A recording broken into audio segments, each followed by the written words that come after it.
ஏற்கனவே திட்ட கமிஷன் அப்படின்னு இருந்தது. நிதி ஆயோக் அப்படின்ட்டு 2015 இருந்து செயல்பட்டுக்கிட்டு இருக்கு.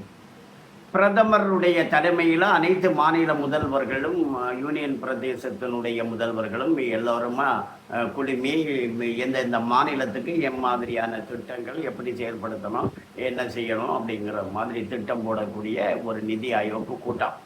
அதில் 2021 நம்முடைய முதலமைச்சர் மு.க.ஸ்டாலின் பொறுப்பேற்றதில் இருந்து 4 வருஷமாக அதில் கலந்துக்கல. அவர் என்ன சொல்கிறாரு, நான் டெல்லிக்கு அவுட் ஆஃப் கண்ட்ரோலு அப்படின்னு பேசிகிட்டு இருக்கிறார். அவர் பேசிக்கிட்டு கலந்துக்கிறது கிடையாது, அது ஒன்றியும் அப்படின்னு சொல்லுவார். அப்படி சிலப்போ மத்திய அரசுன்னு சொல்லிக்குவார். அப்படி ஒரு பிரிவினைவாத நோக்கத்தோடையே அந்த மு.க.ஸ்டாலின் நடந்துகிட்டு இருந்தார். ஆனால் இந்த கூட்டத்தில் போய் அவர் இப்போ போய் கலந்துக்கிறார். இப்போ ஒரு முதலமைச்சராக தேர்ந்தெடுக்கப்பட்டால், முதலமைச்சராக பதவி ஏற்றால் செயல்படணும்னா மத்திய அரசுக்கு அடங்கி தான் இருக்கணும். மத்திய அரசு அதாவது கூட்டாட்சி தத்துவம் அப்படின்னு சொல்லுவாங்க. கூட்டாட்சி தத்துவம்னா என்ன, சண்டை போட்டுட்டு போகிறது கிடையாது. கூட்டாட்சி தத்துவம்னா மாநில அரசு மத்திய அரசு கூட்டாக ஆட்சி பண்ணுது. அப்போ பஞ்சாயத்து ராஜ்யம் அதுவும் கூட்டு சேரும். 3 டயர் சிஸ்டம். பஞ்சாயத்து ஆட்சி, மாநில ஆட்சி, மத்திய ஆட்சி, அப்படி அதனுடைய கூட்டாட்சி தான் கூட்டாட்சி அப்படின்னு சொல்கிறது. அந்த கூட்டாட்சியில் ஒரு பிரச்சனை வந்துடுச்சுன்னா யாருடைய கருத்து எடுபடும், யாருடைய கருத்தை எடுத்துக்கணும், மத்திய அரசினுடைய கருத்தை தான் எடுக்கணும். அப்படி தான் அரசியலமைப்பு சட்டம் சொல்லுது. கூட்டாட்சியில் ஒரு பிரச்சனை வந்தால் ஒத்து போனால் சரி. இப்போ நிதி ஆயோக்கில் ஒத்து போனால் சரி. ஒத்து போகலைன்னா, ஒரு முதலமைச்சர் ஒத்து போகலைன்னா மத்திய அரசு என்ன முடிவு எடுக்கிறதோ அதுதான் முடிவு. அதுதான் அரசியலமைப்பு சட்டம். இதை முதல்ல புரிஞ்சுக்கணும். தமிழ்நாட்டில் இருக்க திமுக தப்பாக பொய்யா தான் சொல்லிகிட்டே இருப்பாங்க. கூட்டாட்சி தத்துவம் அப்படிம்பாங்க. நான் போக மாட்டேன் அப்படின்னாரு. இது வரைக்கும் போகலை, ஆனால் இப்போ போகிறாரு.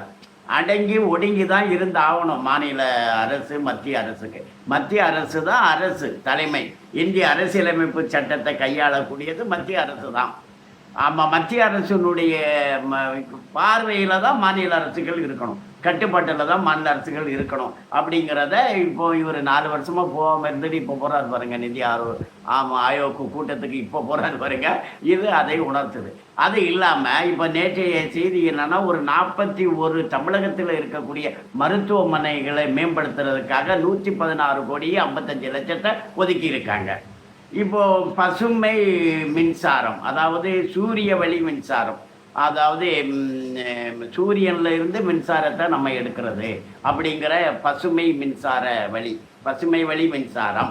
ஏன்னா மின்சாரம்னா மண்ணுக்கடியிலேருந்து பெட்ரோல் எடுத்து அதில் இருந்து எடுக்கிறோம், அல்லது நீர்வீழ்ச்சியிலேருந்து மின்சாரம் எடுக்கிறோம். இப்போ சூரியன்லேருந்து மின்சாரம் தயாரிக்கக்கூடிய அந்த திட்டத்துக்கு, அந்த பசுமை வழி மின்சார திட்டத்துக்கு ஒரு 1100 கோடியை தமிழகத்துக்கு மத்திய அரசு கொடுத்துருக்கு.